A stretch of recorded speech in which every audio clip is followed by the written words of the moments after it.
la première grande frayeur qui t'a marqué? La première, peut-être sous toute réserve, hein, parce que ma mémoire. Belphégor, le feuilleton, avec D'accord. Juliette Gréco, le fantôme du Louvre. Parce que j'avais 5 ans, je crois, quand ça passait. Ça passait quand même sur la première chaîne de télévision. Et en même temps, à l'époque, il n'y en avait qu'une, hein. Donc on n'avait pas le choix. Et ça passait à l'heure du dîner. Donc on était à table avec mes parents et je me rappelle que quand le fantôme apparaissait là dans le musée du Louvre, ça me foutait une peur bleue ou blanche, je sais pas. Et du coup je prenais mon assiette et quand elle était vide évidemment, je me cachais derrière pour pas voir ce fantôme sur la télé. Je crois que c'est la première grosse peur, c'est Belphégor. Ah, d'accord. Tiens, c'est amusant, parce que j'ai reçu en même temps que, je vais dire, j'ai reçu ceci de mon ami Patrick Rougirs, Ouais. Nouvelle Vague. Et lui, il est allé humer, évidemment, tout ce qui est les cinéastes, les réalisateurs, tout ça, donc de Nouvelle Vague des années 50, 60. Et disons, c'est très amusant de voir un petit peu le parallèle qu'il peut y avoir avec ta filmographie, qui est impressionnante, Ah, celle qui est à la fin. qui est à la fin. Oui, oui, bah, qui m'a demandé du travail parce que j'en ai visionné beaucoup, hein. Moi je suis pas un spécialiste à la base de films d'horreur, de cinéma d'horreur.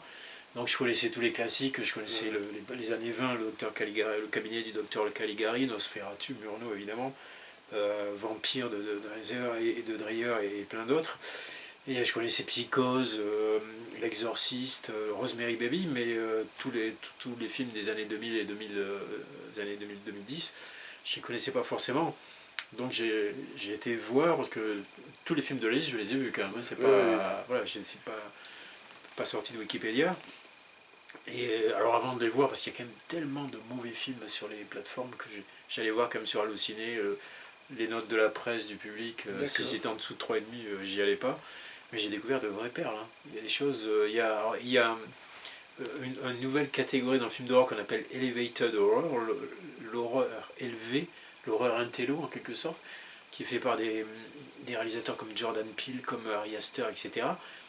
Et c'est très très bon, il y a une vraie écriture, il y a un vrai propos, il y a une vraie esthétique, c'est des réalisateurs qui maîtrisent parfaitement la technique, avec une vraie direction d'acteurs, c'est pas des petits films, c'est des films comme Midsommar, comme Get Out, comme It Follows, et des choses comme ça.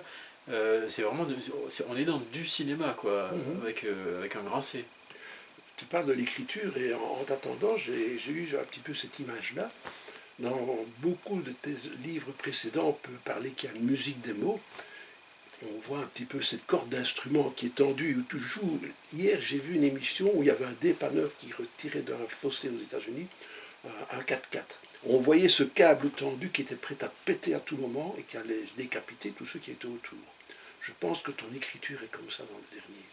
Ah oui, c'est possible, ouais. Oui, oui, bah, en tout cas, c'est. Parce que il y a une atmosphère évidemment qui est hyper tendue au niveau psychologique. Quoi. Eh ben, il y a de la tension tout le temps. Dès la première scène avec ce prêtre dans un hôpital qui entend les confessions d'un mourant, qui lui dit d'ailleurs, la phrase c'est l'enfer, j'ai été un de ces démons. Et oui, c'était la volonté ben, en fait, étant donné que c'est pas du tout un récit horrifique, hein, entendons-nous bien, c'est plutôt une enquête policière dans le milieu du cinéma d'horreur et donc dans les coulisses également. Mais à partir du moment où j'ai choisi ce thème-là, il fallait que je me mette un peu à la hauteur, si j'ose dire, ou alors à la profondeur, je sais pas, de ce cinéma de genre, et où la peur peut surgir à tout moment. Il y a ce qu'on appelle dans le cinéma d'horreur les fameux jump scares, c'est-à-dire les moments où le spectateur tout d'un coup fait un bond dans son fauteuil. Et donc il fallait cette tension permanente qu'on a dans ce genre de film, il fallait aussi la maintenir, la voir dans le récit. Finalement, il fallait que le récit soit un peu un miroir de ce genre-là. Tu parles de miroir, moi je vois un jeu d'ombre. Déjà quand le personnage passe derrière les arcades, ouais. C'est très beau ça, parce que j'ai été Ah, voir par après un petit peu ce bâtiment qui est magnifique au niveau architectural. Mais la description du passage du De personnage l'ombre à la lumière. crée déjà. Ah ben merci de l'avoir remarqué, parce que c'est un détail, effectivement.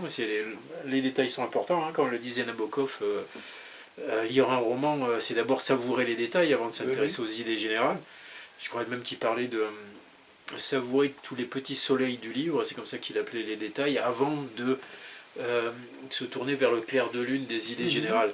Et ça, c'est formidable d'avoir noté ce détail-là, parce qu'effectivement, ce détail de passage de l'ombre à la lumière, il est totalement symbolique du cinéma en général, où qu'est-ce qu'on fait dans le cinéma? On sculpte la lumière, on sculpte les ombres, et plus spécifiquement du cinéma d'horreur, où les ombres évidemment sont envahissantes, sont très présentes, et donc il y a un travail effectivement sur la lumière, mais surtout sur l'ombre.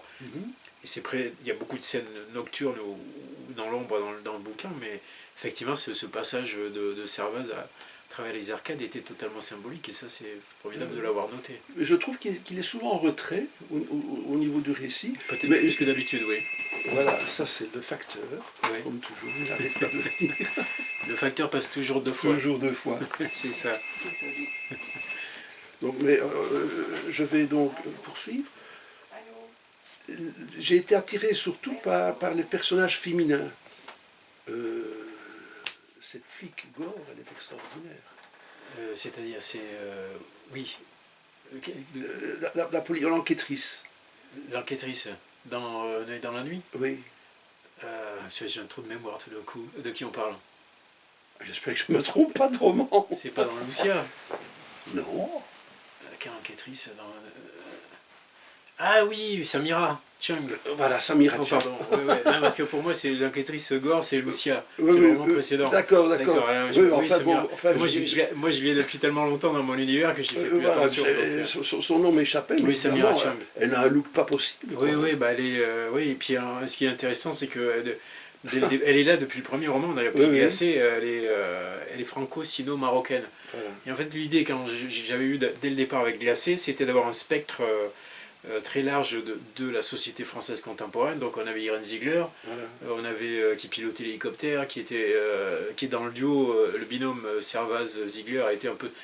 Contrairement, je voulais retourner le cliché de la policière et du policier, où en général c'est le policier qui est dans l'action, et la policière qui est dans la réflexion. C'est le stéréotype qu'on voit dans beaucoup de séries, dans beaucoup de... Moi je voulais faire l'inverse, c'était plutôt Servaz qui était dans la réflexion, elle qui était dans l'action. Et on avait aussi Samira Chung, franco-sino-marocaine, qui écoute du heavy metal, je crois qu'elle est décrite dès le premier roman comme extrêmement laide de visage, mais avec un corps magnifique. Et en même temps, cette laideur a quelque chose d'irrésistiblement attirant. Donc ça, c'était très amusant à faire. Effectivement, elle est présente, elle est présente aussi dans Un œil à la nuit, mais comme elle n'est pas, c'est pas le personnage qu'on voit le plus. Du coup, j'avais du mal à la. Moi, elle m'a captivé. Je n'attendais qu'une chose, c'est qu'elle revienne un petit peu. Et capte la lumière. Oui, tout à fait. Alors, le choix du prénom de Judith. Oui. Pourquoi Judith? Judith et Holoferne, c'est un peu l'idée, mais Judith, c'est quand même un prénom qui bibliquement est très chargé.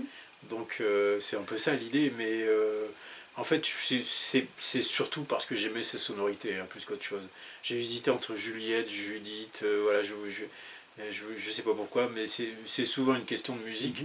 Et après, on peut trouver derrière des explications, des symboles. C'est un peu comme une certaine affection qui est décrite dans le roman, où on voit des signes et des symboles partout.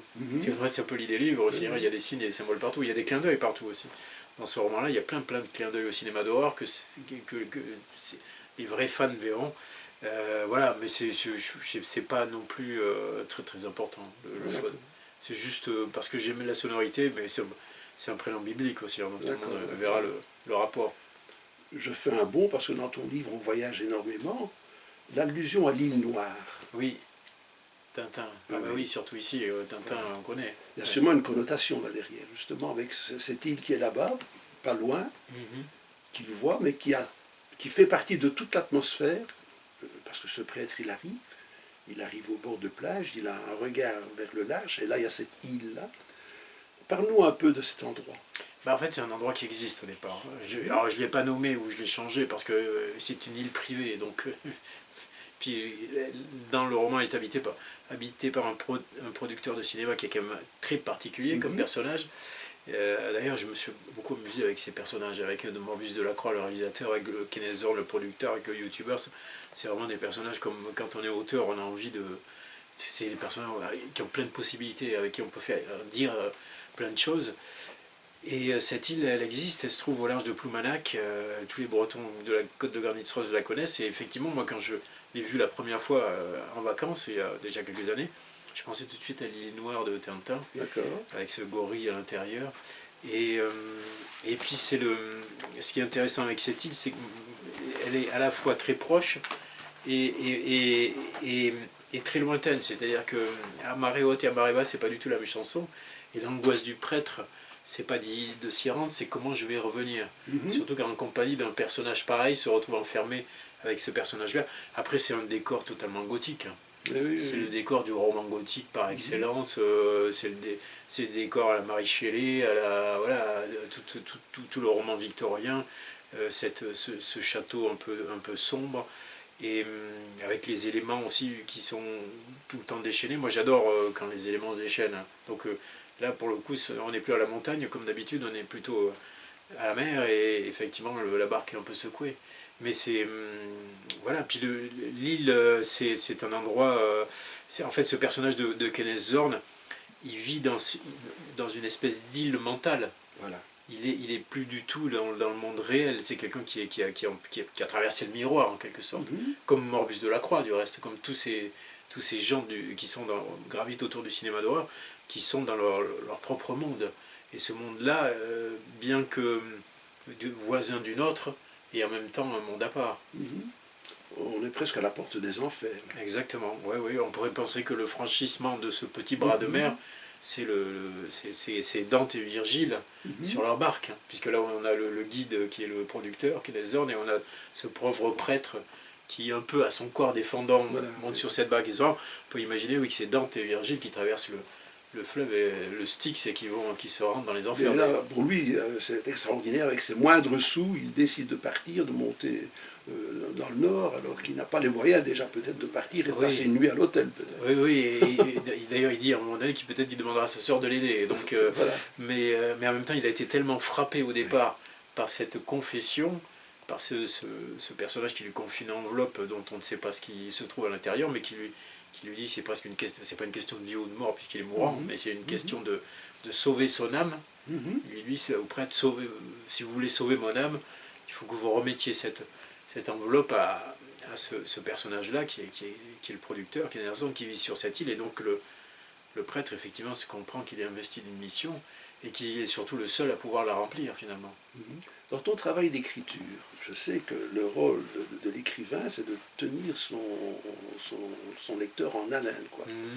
Or, est-ce que c'est voulu ou pas voulu, ou bien c'est une inattention que dès les premières pages, il y a déjà des petits spots qui se dirigent vers des personnages bien précis, qui sont tout compte fait les personnages de l'apothéose. Je veux dire, dans la révélation. Moi, je considère qu'il y a une technique, j'aime pas ce mot parce qu'il est un peu mécanique, un peu froid, un peu métallique, mais qui existe dans l'écriture scénaristique, qui écrit dans l'écriture romanesque aussi, que les anglo-saxons appellent set-off, payoff, préparation, paiement. C'est-à-dire que tout ce qui vient à la fin, il n'est pas question d'utiliser un Deus ex machina, tout ce qui vient à la fin doit avoir été préparé. Et dans l'absolu, la meilleure préparation, c'est celle qui intervient au tout début du roman. C'est-à-dire que quasiment, mais alors on ne va pas trop en dire non plus, quasiment dès le départ, le lecteur a les clés. Voilà, oui. Et comme le dit Michael Connelly, l'art du roman policier, c'est aussi l'art de cacher les choses. Donc les clés sont là, mais le lecteur ne les voit pas forcément. C'est un peu comme un prestidigitateur qui montre la main droite, mais en vérité, ce qui est important se passe dans la main gauche. Tout à fait. Et c'est d'autant plus gratifiant pour le lecteur d'arriver à la fin et se dire « Ah, mais mince, je l'avais sous les yeux, mais je ne l'ai pas vu. Ouais. » C'est ça qui est extraordinaire. Quand je lis, j'ai une mine, je souligne, tu vois. Oui. Or, dans une des phrases, j'ai souligné un mot. Innocemment peut-être, parce que je trouvais que ça faisait partie de quelque chose. Et puis on a continué, puis il y a une deuxième phrase qui est arrivée. Et puis je dis, mais tout compte fait, en arrivant à la fin de l'ouvrage, je me suis dit, mais tout compte fait dès le début. C'est ça. Il nous avait mis quelque chose sous le nez. Mais c'est ça qui est formidable, c'est quand dès les premières pages, on a sous le nez une partie de la solution, pas la solution entière, mais donner la possibilité au lecteur de l'entrevoir en tout cas.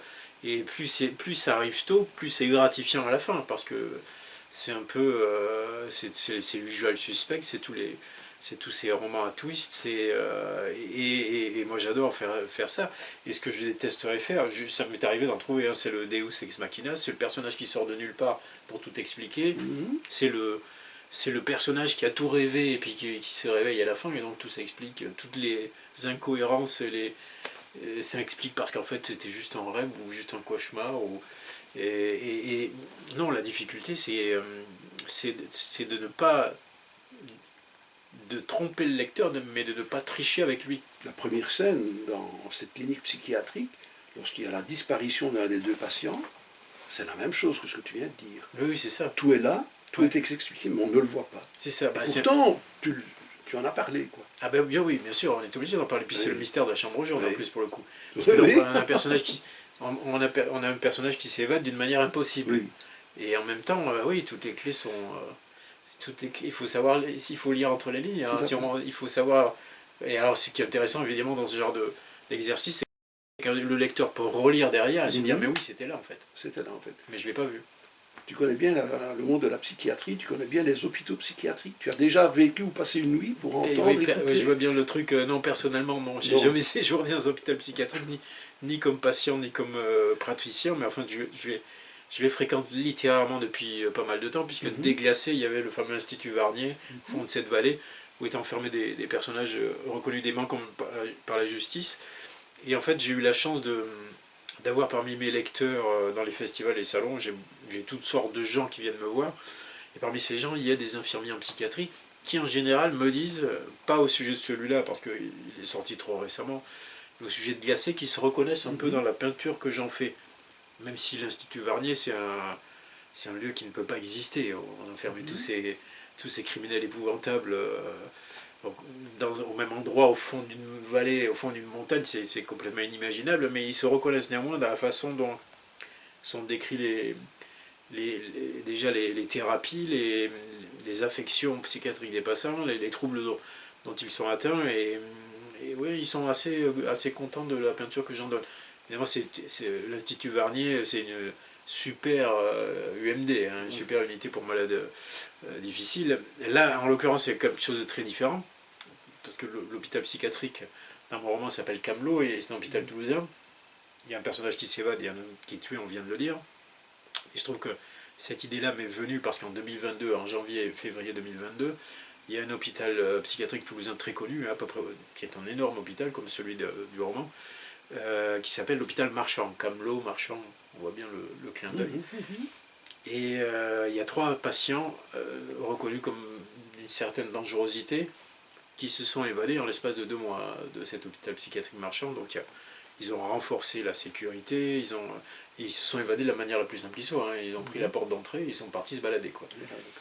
Donc à partir de là, je me suis dit, tiens, là ça c'est intéressant, on doit pouvoir utiliser ça d'une certaine manière. Moi j'ai rajouté évidemment un meurtre, et pas un meurtre anodin, un meurtre... Mais l'idée venait de là. Et bon, effectivement, l'hôpital Camelot ressemble un peu à l'hôpital Marchand, sans être véritablement le même. Hein. Je ne prétends pas non plus... il ne s'agit pas de... C'est pas un lieu réel, c'est un lieu réinventé. J'ai été surpris, hein, un nombre incroyable de personnel, 1200. Oui, moi aussi, même quand je me suis renseigné sur la question, je ne pensais pas qu'il y avait des hôpitaux... D'ailleurs, tu l'as mis 2 fois. Oui, je ne pensais pas qu'il y avait des hôpitaux psychiatriques, autant de patients et autant de personnel, c'est gigantesque. Hein. C'est des vraies usines, c'est terrible. Hein, ouais. Mais oui, en fait, c'est l'hôpital Marchand. Ouais. Alors, quand on va quitter un petit peu ce monde-là, et que Judith va rendre visite à un réalisateur, cette propriété, tu l'as imaginée ou bien tu la connaissais? La maison de Morbus de la Croix? Non, je l'ai imaginée. Je ne la connaissais pas du tout. Après, c'est pareil, la pure imagination, ça n'existe pas. On reconstruit tous une réalité qu'on transcende, au-delà de laquelle on va, mais on est obligé de partir de quelque chose. Et puis, je l'ai construit pièce par pièce parce qu'en fait, je ne sais pas si intérieurement ça colle, mais au départ, c'est plutôt des flashs ou des images. Au départ, j'avais cette image de Judith qui arrive avec sa voiture sous un tunnel de verdure après avoir remonté une vallée dans les montagnes, puis avoir commencé à grimper des lacets au milieu de la forêt. Alors ça, c'est des routes que je connais, hein, dans les Pyrénées, il y a des routes comme ça, il y en a plein, c'est pas compliqué. Des petites vallées avec une route toute droite, où on voit les montagnes les plus hautes tout au fond, puis ensuite on s'élève dans la forêt, ça existe à plein d'endroits des Pyrénées. Sauf que j'avais une première image, c'est qu'elle, sous un tunnel de verdure, tout d'un coup, elle arrive sur cette espèce de demeures à la façade couverte de lierre, des demeures un peu très anciennes, 19e, début du 20e, comme il en existe des dizaines dans les Pyrénées. Sauf qu'ensuite, à l'intérieur, ça se complique, parce qu'à un moment donné, il y a une salle de projection, de cinéma, évidemment, puisque c'est la demeure de Morbus de la Croix, le réalisateur. À un autre moment donné, elle est dans une espèce d'immense salle où il y a tout un tas d'objets ayant trait au cinéma, et avec des grandes baies vitrées qui donnent sur les montagnes. Voilà, il y a plusieurs lieux dans cette maison, et donc ça suppose quand même une demeure d'une certaine taille. Mais il y a plein de sources d'inspiration pour cette maison-là. Entre autres, par exemple, j'ai été pour un reportage pour Arte l'an dernier, pendant que j'écrivais Un œil dans la nuit, dans un château qui se trouve à Montrégeau.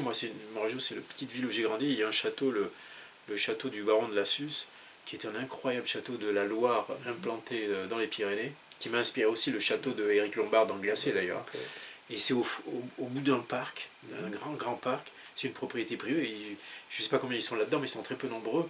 Il y a le comte, le baron de Lassus, pardon, et puis il y a son homme à tout faire qui est un peu garde du corps, je ne sais pas trop, plus ses domestiques, etc. Et on est allé avec des gens d'Arte, donc la chaîne, filmer ce château. Déjà, il a fallu négocier avec le châtelain pour qu'il nous laisse filmer. Et ce château, il y a des espaces absolument incroyables là-dedans.